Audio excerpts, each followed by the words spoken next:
here. This is the growing edge. This is where it's at, as they used to say when I was a kid. I wonder, by the way, if you know Dewey Firth at the HEW office here." "Yes," she said, still punch-drunk, but beginning to respond, to act as if nothing had happened. A spasm of relief went through Haber's body. He wanted to sit down suddenly, to breathe hard. The danger was past. She was rejecting the incredible experience. She was asking herself now, what's wrong with me? Why on earth did I look out the window expecting to see a city of 3 million? Am I having some sort of crazy spell? Of course, Haber thought, a man who saw a miracle would reject his eyes' witness if those with him saw nothing. "It's stuffy in here," he said with a touch of solicitude in his voice, and went to the thermostat on the wall. "I keep it warm.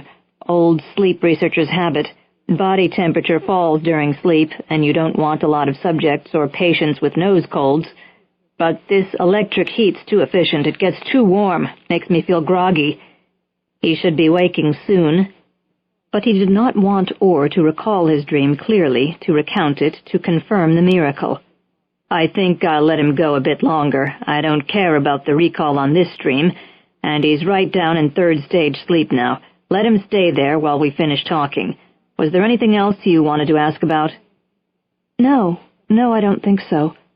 Her bangles clashed uncertainly. She blinked, trying to pull herself together.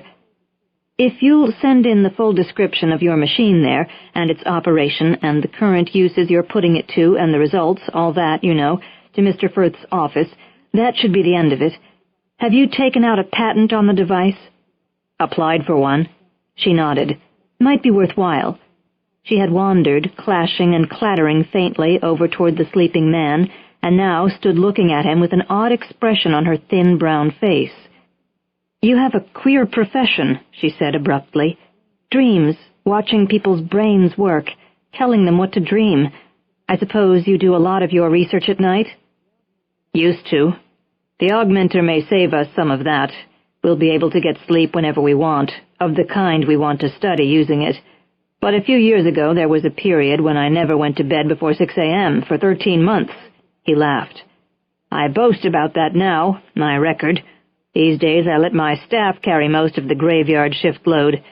Compensations of middle age." "Sleeping people are so remote," she said, still looking at Orr. "Where are they?" "Right here," Haber said, and tapped the EEG screen. "Right here, but out of communication. That's what strikes humans as uncanny about sleep, its utter privacy. The sleeper turns his back on everyone.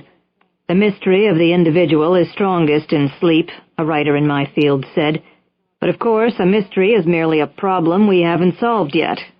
He's due to wake now. George? George? Wake up, George." And he woke, as he generally did, fast, shifting from one state to the other without groans, stares, and relapses.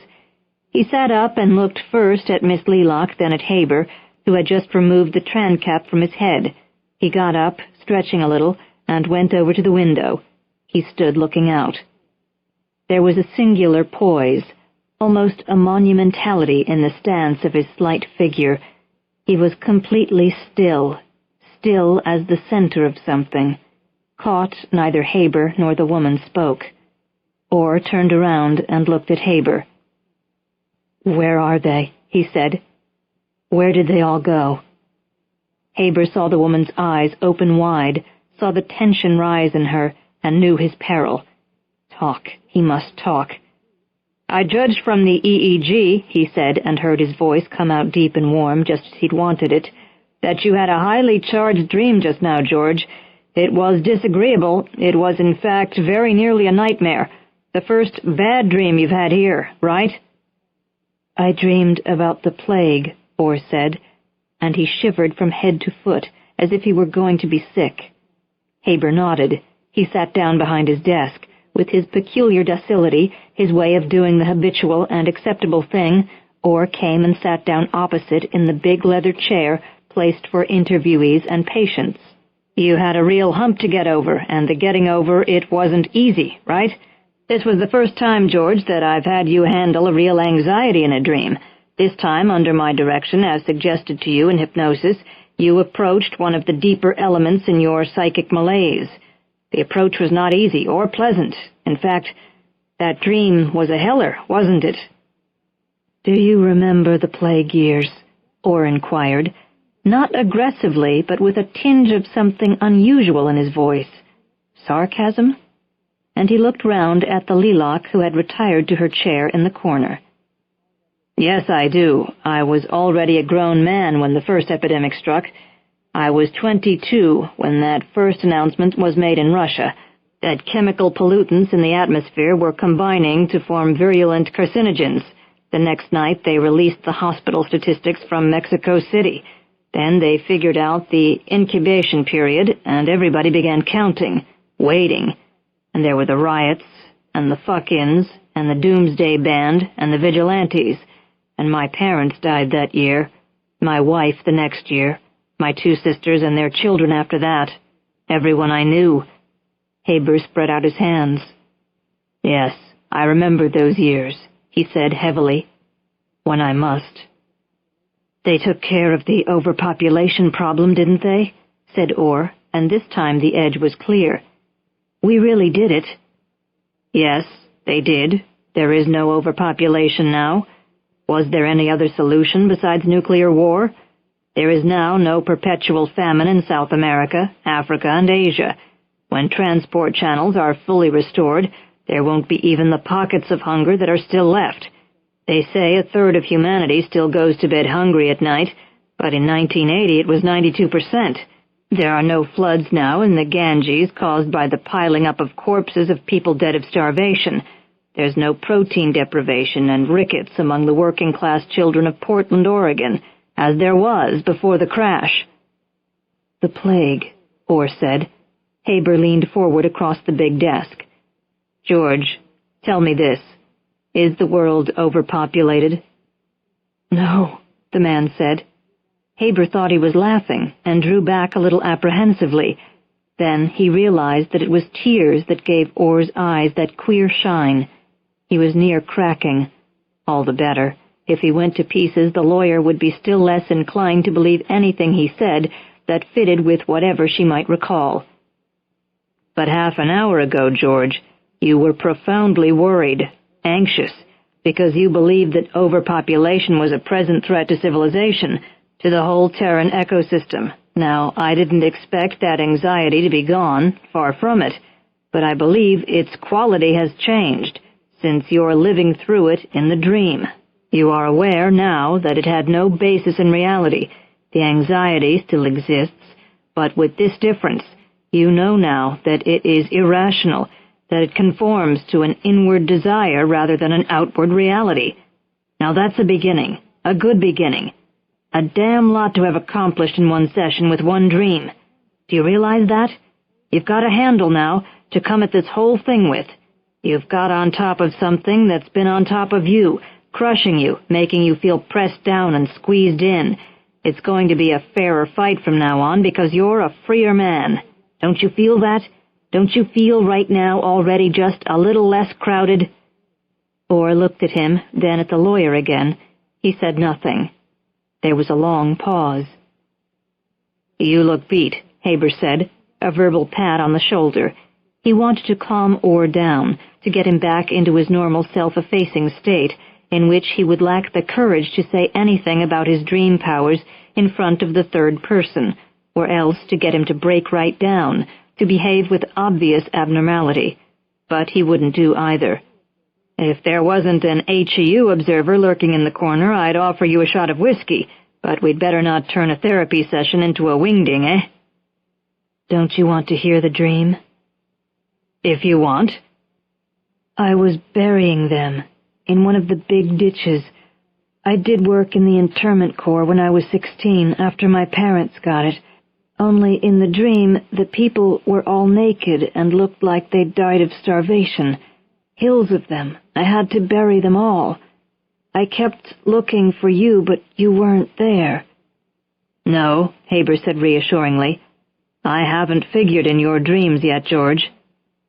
"Oh, yes, with Kennedy, and as a horse." Yes, very early in the therapy, Haber said, dismissing it. This dream, then, did use some actual recall material from your experience? No, I never buried anybody. Nobody died of the plague. There wasn't any plague. It's all in my imagination. I dreamed it. Damn the stupid little bastard. He had got out of control. Haber cocked his head and maintained a tolerant, non-interfering silence. It was all he could do, for a stronger move might make the lawyer suspicious. You said you remembered the plague, but don't you also remember that there wasn't any plague, that nobody died of pollutant cancer, that the population just kept on getting bigger and bigger? No, you don't remember that. What about you, Miss Leacock? Do you remember it both ways? But at this, Haber stood up. Sorry, George, but I can't let Miss Leacock be drawn into this. She's not qualified. It would be improper for her to answer you. This is a psychiatric session. She's here to observe the augmenter and nothing further. I must insist on this. Orr was quite white. The cheekbones stood out in his face. He sat staring up at Haber. He said nothing. We've got a problem here, and there's only one way to lick it, I'm afraid. Cut the Gordian knot. No offense, Miss Leacock, but as you can see, you're the problem. We're simply at a stage where our dialogue can't support a third member, even a non-participant. Best thing to do is just call it off, right now. Start again tomorrow at 4, okay, George? Orr stood up, but didn't head for the door. Did you ever happen to think, Dr. Haber, he said quietly enough, but stuttering a little, that there might be other people who dream the way I do? That reality's being changed out from under us, replaced, renewed all the time, only we don't know it? Only the dreamer knows it, and those who know his dream. If that's true, I guess we're lucky not knowing it. This is confusing enough. Genial, non-committal, reassuring, Haber talked him to the door and out of it. You hit a crisis session, he said to Leacock, shutting the door behind him. He wiped his forehead, let weariness and worry appear in his face and tone. Phew, what a day to have an observer present. It was extremely interesting, she said, and her bracelets chattered a little. He's not hopeless, Haber said. A session like this one gives even me a pretty discouraging impression, but he has a chance, a real chance of working out of this delusion pattern he's caught in, this terrific dread of dreaming. The trouble is, it's a complex pattern, and a not unintelligent mind caught in it. He's all too quick at weaving new nets to trap himself in. If only he'd been sent for therapy 10 years ago, when he was in his teens, but of course the recovery had barely got underway 10 years ago, or even a year ago, before he started deteriorating his whole reality orientation with drugs. But he tries and keeps trying, and he may yet win through to a sound reality adjustment. But he's not psychotic, you said, the Leacock remarked, a little dubiously. Correct, I said disturbed. If he cracks, of course, he'll crack completely, probably in the catatonic schizophrenic line. A disturbed person isn't less liable to psychosis than a normal one. He could not talk anymore. The words were drying up on his tongue, turning to dry shreds of nonsense. It seemed to him that he had been spewing out a deluge of meaningless speech for hours, and now he had no more control over it at all. Fortunately, Miss Leacock had had enough too, evidently. She clashed, snapped, shook hands, left. Haber went first to the tape recorder concealed in a wall panel near the couch, on which he recorded all therapy sessions. Non-signaling recorders were a special privilege of psychotherapists and the Office of Intelligence. He erased the record of the past hour. He sat down in his chair behind the big oak desk, opened the bottom drawer, removed glass and bottle, and poured a hefty slug of bourbon. My God, there hadn't been any bourbon half an hour ago, not for 20 years. Grain had been far too precious, with 7 billion mouths to feed, to go for spirits. There had been nothing but pseudo-beer, or for a doctor, absolute alcohol. That's what the bottle in his desk had been half an hour ago. He drank off half the shot in a gulp, then paused. He looked over at the window. After a while, he got up and stood in front of the window, looking out over the roofs and trees. 100,000 souls. Evening was beginning to dim the quiet river, but the mountains stood immense and clear, remote in the level sunlight of the heights. "To a better world," Dr. Haber said, raising his glass to his creation, and finished his whiskey in a lingering, savoring swallow. Chapter 6. It may remain for us to learn that our task is only beginning, and that there will never be given to us even the ghost of any help, save the help of unutterable and unthinkable time. We may have to learn that infinite whirl of death and birth out of which we cannot escape is of our own creation, of our own seeking, that the forces integrating worlds are the errors of the past, that the eternal sorrow is but the eternal hunger of insatiable desire, and that the burnt-out suns are rekindled only by the inextinguishable passions of vanished lives. Lafcadio Hearn, Out of the East. George Orr's apartment was on the top floor of an old frame house a few blocks up the hill on Corbett Avenue, a shabby part of town where most of the houses were getting on for a century or well beyond it. He had 3 large rooms, a bathroom with a deep clawfoot tub, and a view between roofs to the river, up and down which passed ships, pleasure boats, logs, gulls, great turning flights of pigeons. He perfectly remembered his other flat, of course, the one-room 8.5 by 11 with the pull-out stove, and the balloon bed and co-op bathroom down the linoleum hall on the 18th floor of the Corbett condominium tower, which had never been built. He got off the trolley at Whiteacre Street and walked up the hill, and up the broad, dark stairs. He let himself in, dropped his briefcase on the floor, and his body on the bed, and let go. He was terrified, anguished, exhausted, bewildered. "I've got to do something.